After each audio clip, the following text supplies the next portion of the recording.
भाई आज देखने वाले हैं 40 साल पुराना भारत। भाई आज के टाइम के आदमी जो होते हैं वो सोचते हैं मैं बहुत बड़ा एक अमीर आदमी होता, पर पहले के जो लोग थे उन्हें कुछ मतलब घमंड कुछ भी नहीं था गाइस। मैं आपको बता दूं भाई, मतलब पहले एंटरटेनमेंट करने के लिए मोबाइल तलक नहीं था, टीवी तलक नहीं थी। और आज के ज़माने में वॉच, टच वॉच मतलब होती है, स्मार्ट वॉच होती है, फ़ोन है, ठीक है। और घर स्मार्ट टीवी है भाई, स्मार्ट हर कुछ चीज़ चल गया है भाई। तब भी इंसान इसमें भी कमी निकालता रहता है कि हमें ये चाहिए वो चाहिए। पर भाई उन्हें क्या पता, पहले के लोग तो पहले के लोग के पास तो ये भी नहीं था भाई एंटरटेन करने के लिए। पर और आज हम वही देखने वाले हैं, वही सामान कुछ देखने वाले हैं, अपनी यादें ताज़ा करने वाले हैं।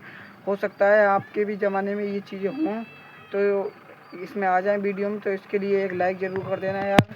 चलो देखते हैं भाई, चलो वीडियो स्टार्ट करते हैं और देखते हैं वीडियो। और ये वीडियो बनाई है फलक्स फैक्ट ने, तो भाई सारा क्रेडिट उन्हीं को जाता है। और भाई को यार सब्सक्राइब भी कर देना हो सके, और इस जैसे गरीब को भी कर देना भाई। चलो देखते हैं वीडियो। दोस्तों 1980 का वो दौर था जब लोगों के पास पैसे कम होते थे, लेकिन जिंदगी में खुशियां और सुकून बहुत ज्यादा होता था। साधन कम थे पर समाधान बहुत ज्यादा थे। उस समय न तो मोबाइल फोन था और न ही इंटरनेट था, मात्र टीवी और रेडियो ही उस समय मनोरंजन का एकमात्र जरिया था। वेल तो दोस्तों आज की इस वीडियो में हम आपको 1980 के दौर में लेकर चलते हैं। इस समय में जाने के बाद आप भी इस समय को याद करेंगे और कहेंगे कि क्या दिन थे वो। दोस्तों आजकल के सैलून तो कुछ ऐसे दिखते हैं, लेकिन 1980 के सैलून ऐसे थे जिनमें न तो पंखा लगा हुआ करता था। भाई ये तो सैलून अब भी मेरे गांव में, लिटरली मैं आपको रियल बात बता रहा हूँ, अब भी मेरे गांव में एक मतलब वो होता है सिस्टम, मतलब एक लकड़ी का बनाते हैं पूरा। मेरे गांव में अब भी ये है मतलब। और नहीं उनके पास इतनी सारी क्रीम्स होती थी। दोस्तों लाइफ बॉय साबुन तो आज भी दुकानों में देखने को मिल जाती है, लेकिन जो लाइफ हाँ बॉय भाई, ये साबुन हम पहले बचपन वाला में तो इस्तेमाल बिल्कुल गायब करते ही हो थे गया अब उसकी है। खुशबू सूंघने को नहीं मिलती है। उस समय लोगों के पास पैसे इतने कम हुआ करते थे कि वो अपने बच्चों को ढंग की गाड़ियां भी नहीं दे सकते थे, इसीलिए तो हम इस तरह की गाड़ियां बनाते थे। इसे बनाने के लिए महज कुछ लकड़ियों का और खराब हो भाई ये गाड़ी मैं बता दूं, मैंने तो नहीं बनाई, पर यार ये मतलब मेरे चाचा ताऊ थे, मतलब थोड़े बड़े, ठीक है। तो उनने मुझे बनाकर मतलब मुझे दी थी, और मैं बहुत दिन भर चलाते रहता था और पूरे गांव में यही लिए लिए फिरता था। ये ज़रूर मैंने चलाई है, ये बात तो यार पक्की बात है। ये आपने भी चलाई होगी भाई यार। की चप्पलों का इस्तेमाल किया जाता था। दोस्तों ये है हम बच्चों के लिए दिवाली का सबसे बड़ा हथियार। ये हथियार आजकल के दिवालियों में देखने को नहीं मिलती है, लेकिन हमारे हाँ समय भाई। में बहुत ज्यादा चलती थी। इसे खरीदने के लिए हम अपने घर वालों से बहुत ज्यादा जिद करते थे। हो सकता है कि आजकल के कई सारे बच्चों ने इस तरह का टूथ पाउडर देखा ही ना हो, क्योंकि आजकल तो टूथपेस्ट चलता है। भाई ये लेकिन कोलगेट से तो 1980 के मैंने दौर भी में दांत ज्यादातर मांजे थे। लोग टूथ पाउडर का इस्तेमाल करते थे। उस समय डाबर लाल दंत मंजन तो हर घर में देखने को मिल जाता था। इसका रंग लाल होता था, और जैसे ही हम लोग इसका इस्तेमाल करते थे तो हमारे ब्रश और हमारी उंगलियां दोनों ही लाल हो जाया करती थी। दोस्तों जब भी हमारे घर में पार्टियां हुआ करती थी तो इसी तरह के लालटेन का इस्तेमाल किया जाता था। इसकी रोशनी तो बहुत तेज होती ओ थी, भाई। पर इसका मेंटल अक्सर फूट जाया करता था। आज आपको शायद ही ऐसा कोई घिरनी देखने को मिले। ये हमारे बचपन में हर एक मेले में देखने को मिलती थी। हम लोग इसे मेले से खरीद कर लाया करते थे, और ये केवल 1 से 2 दिन ही चला करती थी और फिर खराब हो जाती थी। वैसे दोस्तों जब आप इस गाड़ी को देखते तो आपके दिमाग में क्या आता है? मुझे यकीन है कि अगर आपने इस गाड़ी को चलाया हो तो आपको अपने दोस्तों की याद जरूर आएगी, क्योंकि हम लोग इसे अपने दोस्तों के साथ मिलकर घंटों चलाया हाँ करते भाई, ये थे। भी बहुत दोस्तों क्या मस्त कभी गाड़ी आपने है इस छर्रे वाले गेम को खेला है? इनमें इन सभी भाई। ये मतलब मेरे ऐसे मैंने अलग से नहीं लिया था, ठीक है। मतलब एक बॉक्स होता है जो पेंसिल कटर रखने वाला, उसको ऊपर ही चिपका हुआ होता था भाई। इसमें दिमाग खराब हो जाता, मतलब यार एक डालो दूसरी निकल जाए, दूसरी डालो तीसरी निकल जाए, यार बड़ा दिमाग खराब होता था। पर यार मज़ा भी बहुत आता था यार।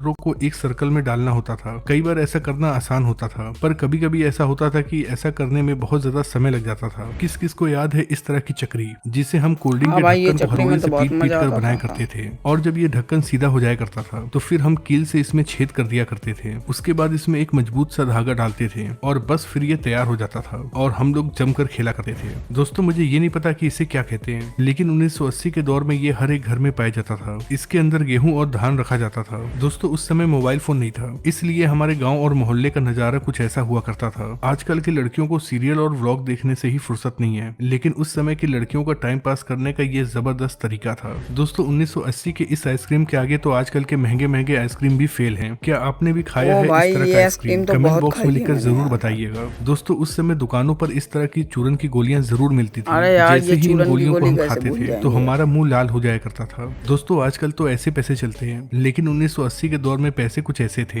हो सकता है कि हम में से बहुत सारे लोग ऐसे हों जिन्होंने इन पैसों को देखा भी हो, पर बहुत कम ही लोग ऐसे होंगे जिनके समय में ये पैसा चलता होगा। अगर आप 1990 और 1980 के किड हैं तो आपने इस तरह की टॉफी जरूर खाई होगी, क्योंकि ये टॉफी बहुत सस्ती आती थी और उस समय लोगों के पास पैसे भी नहीं हुआ करते थे। दोस्तों, क्या कभी आपने इस तरह का वाटर गेम खेला है? ये वाटर गेम अक्सर मेले में मिलता था और हम लोग इसे बहुत चाव से खरीदते थे। जो लोग मेरी तरह गाँव से बिलोंग करते हैं उन्हें इसका नाम जरूर पता होगा। हाँ जब भी भाई, हम ये खेतों तो में मेरे जाया कपड़ों में करते फंस थे तो जाते अक्सर थे ये भाई। हमारे कपड़ों में चिपक जाया करता था। हम लोग इसे अपने कपड़ों से निकालते थे और अपने दोस्तों के बालों में चिपका दिया करते थे। दोस्तों, ये कजरोटा है। इसका इस्तेमाल काजल बनाने के लिए किया जाता था। काजल बनाने के लिए इसे आग के ऊपर रखा जाता था और फिर इसके अंदर काजल बन जाता था। इसका इस्तेमाल खास तौर पे हमारी नानी दादी किया करती थी। दोस्तों, अगर आप 1980 और 1990 के हैं तो आपने इस तरह के एंटीना को कभी न कभी जरूर हिलाया होगा। जब भी बारिश या फिर आंधी आती थी तो ये एंटीना अपने आप ही घूम जाया करता था और टीवी में सिग्नल नहीं आता था, जिसके बाद हम लोग ऊपर जाते थे और इस एंटीना को घुमाते थे। दोस्तों, ये हमारे समय का बहुत कीमती चीज है क्योंकि इसके अंदर बहुत सारी चीजें हैं। एक तो ये लाइट से चार्ज हुआ करता था। इसके आगे ट्यूबलाइट लगी होती थी जिसका इस्तेमाल हम रात में रोशनी के लिए करते थे। इसके अलावा इसके अंदर टेप और रेडियो भी था जिसमें हम जमकर गाना सुना करते थे। दोस्तों, याद है आपको जब भी आपके हाथ में टॉर्च आती थी तो आप भी भाई, ऐसी ये तो हरकत मैं भी जरूर करता करते था। होंगे। इसे हम क्यों करते थे ये बात तो आज तक नहीं पता, लेकिन ऐसा करने में मजा बहुत आता था। उस समय हमारे स्कूल में ऐसे कई सारे बच्चे थे जो अपने किताबों में मोर का पंख रखते थे और कहते थे कि मोर का पंख रखने से विद्या आती है। अब ये बात कितनी सही है ये तो नहीं पता, लेकिन ऐसा मैंने भी किया है। दोस्तों, आपके घर में भी इस तरह की लकड़ी की गाड़ी जरूर होगी, भले ही इसे चलाने वाला बड़ा हो गया हो, लेकिन घर के किसी न किसी कोने में इस तरह की गाड़ियां अक्सर पड़ी होती थी। और हाँ, दिवाली के दिन कौन भूल सकता है, दिवाली आते ही पापा हमें इस तरह की बंदूक दिलाया करते थे। इस बंदूक से हम अपने दोस्तों के साथ चोर पुलिस खेला करते थे। 80 के दशक में कोई यूट्यूब नहीं हुआ करता था। उस समय गाना सुनने के लिए इस तरह के कैसेट का इस्तेमाल किया जाता था। जिनके पास भी टेप होता था उनके घर में इस तरह के कैसेट्स